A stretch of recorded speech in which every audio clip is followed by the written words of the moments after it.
بسم اللہ الرحمن الرحیم۔ السلام علیکم معزز طلباء کرام، آپ سب کیسے ہیں؟ آج ہم معطا امام محمد کے سبق نمبر 268 کو پڑھیں گے۔ آج کے ہمارے سبق کا عنوان ہے زخموں کی دیت کا بیان۔ آج کے ہمارے سبق میں ہم دو ابواب کے حوالے سے گفتگو کرنے والے ہیں۔ پہلا باب تو باب الرجل یارث من دیت امرأتہ والمرأة تارث من دیت زوجہا سے شروع ہوتا ہے، اور اس کا ترجمہ یہ ہے کہ یہ باب اس شخص کے حوالے سے ہے، یعنی خاوند کی بیوی کی دیت کا وارث ہو اور بیوی خاوند کی دیت کی وارث ہو سکتی ہے، اس حوالے سے یہ باب ہے۔ اور اس کے بعد جو دوسرا باب ہے وہ باب الجروح وما فیہا من العرش، کہ یہ باب ان زخموں کے حوالے سے کہ جن میں پھر دیت وغیرہ کے مسائل ہیں۔ تو بہرحال اب ہم پہلے باب کو پڑھیں گے اور اس کے بعد جو دوسرا باب ہے اس کی بھی وضاحت کی طرف بڑھتے ہیں۔ امام محمد رحمۃ اللہ علیہ پہلے باب کی پہلی حدیث ایک ہی حدیث ذکر کی ہے، تو آپ لکھتے ہیں کہ اخبرنا مالک اخبرنا ابن شہاب ان عمر بن الخطاب نشد الناس بمن كان عنده علم في الديات ان يخبرني به، فقام الضحاك بن سفيان فقال كتب إلي رسول الله في أشيم الضأبي أن ورث امرأته من ديته، فقال عمر ادخل الخباء حتى آتيك، فلما نزل أخبره الضحاك بن سفيان بذلك فقضى به عمر بن الخطاب۔ امام محمد رحمۃ اللہ علیہ آپ فرماتے ہیں کہ ہمیں امام مالک نے ابن شہاب سے خبر دی ہے کہ حضرت عمر بن خطاب رضی اللہ عنہ نے منا میں لوگوں کو ابھارا کہ جس کو دیت کے بارے میں علم ہو وہ مجھے بتا دے۔ تو حضرت ضحاک بن سفیان نے کھڑے ہو کر عرض کیا کہ حضور صلی اللہ علیہ وسلم نے مجھے اشیم جو تھے ان کے اشیم دبائی، تو ان کے حوالے سے اشیم دبابی جو تھے ان کے بارے میں مجھے لکھوایا تھا کہ اس کی دیت میں سے اس کی بیوی کو ترکہ دلاؤ۔ حضرت عمر نے انہیں فرمایا کہ تم اپنے خیمے میں چلے جاؤ، میرے آنے تک وہیں رہنا۔ پھر جب آپ تشریف لائے تو ضحاک بن سفیان نے اس بارے میں انہیں بتایا، تو حضرت عمر رضی اللہ تعالیٰ عنہ نے اس کے مطابق ہی فیصلہ فرمایا کہ جو ان کو اشیم دبابی کے حوالے سے نبی علیہ الصلوۃ والسلام نے بتایا تھا۔ قال محمد وبهذا نأخذ لكل وارث في الدية والدم نصيب امرأة كان الوارث أو زوجا أو غير ذلك، وهو قول أبي حنيفة والعامة من فقهائنا رحمهم الله تعالى۔ امام محمد رحمۃ اللہ علیہ آپ فرماتے ہیں کہ ہمارا یہی عمل ہے کہ دیت اور خون بہا میں ہر وارث کا حصہ ہے، خواہ وہ وارث شوہر یا بیوی یا کوئی اور ہی ہو۔ یہی قول امام اعظم امام ابو حنیفہ اور ہمارے عام فقہائے کرام کا ہے۔ اچھا، بعد میں مال دیت کو مال میراث کے طور پر پیش کیا گیا، یعنی مقتول کے اولیاء اور ورثاء کے مابین وہ قانون وراثت کے مطابق تسلیم ہوگا۔ مثلا کسی نے رفیق نامی شخص کو قتل کر دیا تو اس کے ورثاء نے دیت وصول کی، اب اس میں اس کی بیوی، بچوں اور دیگر ورثاء کا حصہ ہوگا۔ اگر اولاد نہ چھوڑی، صرف بیوی موجود ہے تو بیوی کو کل مال کا چوتھائی حصہ، اور اگر اولاد بھی ہے تو اس کو 8واں حصہ ملے گا۔ اسی طرح اگر کسی کی بیوی قتل ہو گئی تو شوہر کو اس کی دیت میں سے حصہ ملے گا، اولاد کی صورت میں چوتھا حصہ، اور اولاد نہ ہونے کی صورت میں نصف حصہ ملے گا۔ تو بہرحال جی یہ ہمارا پہلا باب تھا، جو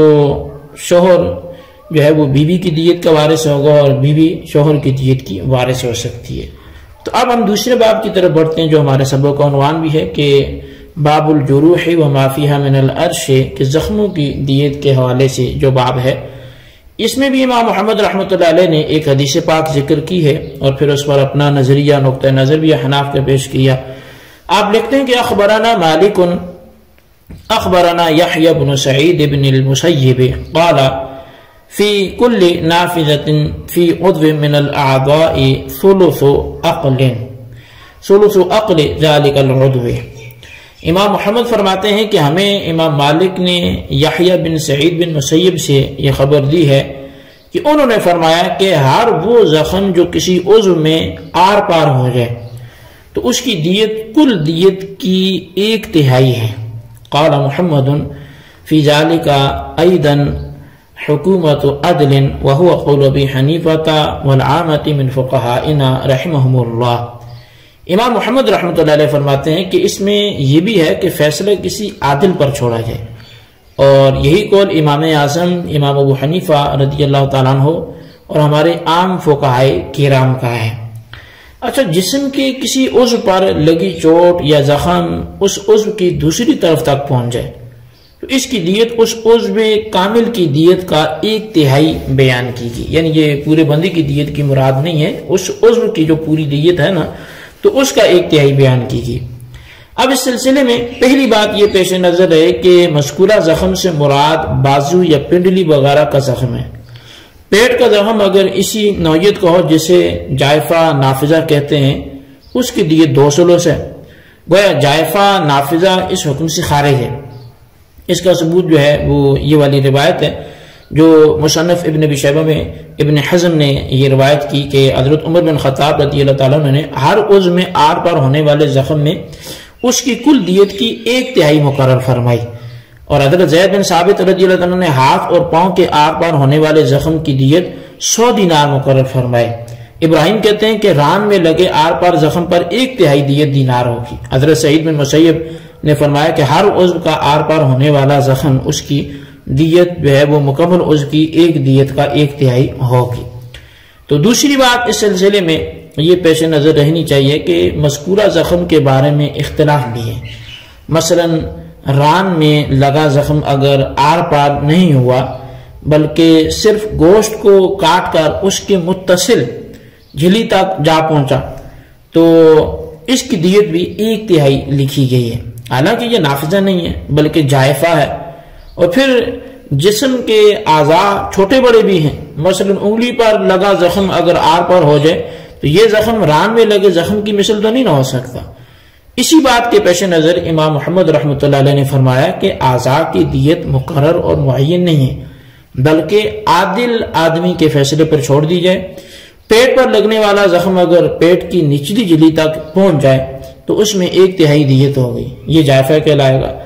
اور آر پار ہو جائے تو اسے جائفہ نافذہ کہیں گے، اور اس صورت میں 2/3 دیت ادا کرنا پڑے گی۔ یہ امام اعظم امام ابو حنیفہ وغیرہ حضرات کا مسلک ہے۔ بعض نے امام صاحب پر اعتراض بھی کیا کہ پیٹ پر لگنے والے زخم میں امام اعظم نے 1/3 دیت کا قول کیا ہے جو صحیح نہیں ہے، اور اس اعتراض کو ابن قدامہ نے نقل بھی کیا تو المغنی میں۔ تو اس حوالے سے وہ اعتراض کیا ہے اور وہ کس طرح سے اس کو نقل کیا گیا، وہ یہ ہے کہ اگر کسی نے دوسرے کے پیٹ کو زخمی کیا اور وہ پیٹ کی دوسری جانب نکل گیا تو یہ 2 جائفہ زخم ہوں گے۔ یہ قول اکثر اہل علم کا ہے جن میں عطا، مجاہد، قتادہ، مالک، شافعی، امام رائے جو ہیں، مطلب یہ کیونکہ اہل قدامہ نے اس چیز کو بیان کی، ابن قدامہ نے،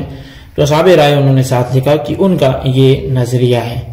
ابن عبدالبر کا کہنا ہے کہ ان حضرات میں اس بارے میں مجھے کسی اختلاف کا علم نہیں ہے۔ امام شافعی کے بعض صحاب سے حکایت کی گئی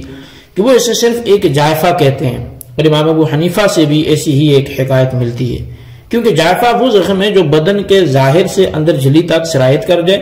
اور یہاں دوسرا زخم ہے کہ جس نے اندر جھلی سے بدن کے ظاہر تک نفوذ کیا ہے۔ اور ہمارے لیے دلیل وہ روایت ہے جو حضرت سعید بن مسیب رضی اللہ تعالیٰ عنہ سے مروی ہے، وہ یہ کہ ایک شخص نے کسی دوسرے کو تیر مارا، وہ اس کے جسم سے پار ہو گیا۔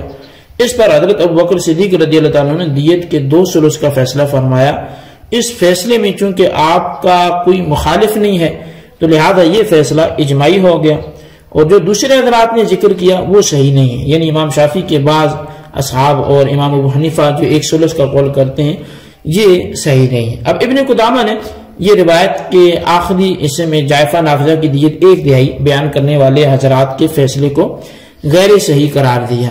اور 2/3 کی تائید حضرت ابوبکر صدیق رضی اللہ عنہ کے فیصلے سے ذکر کی، لیکن حقیقت یہ ہے کہ امام اعظم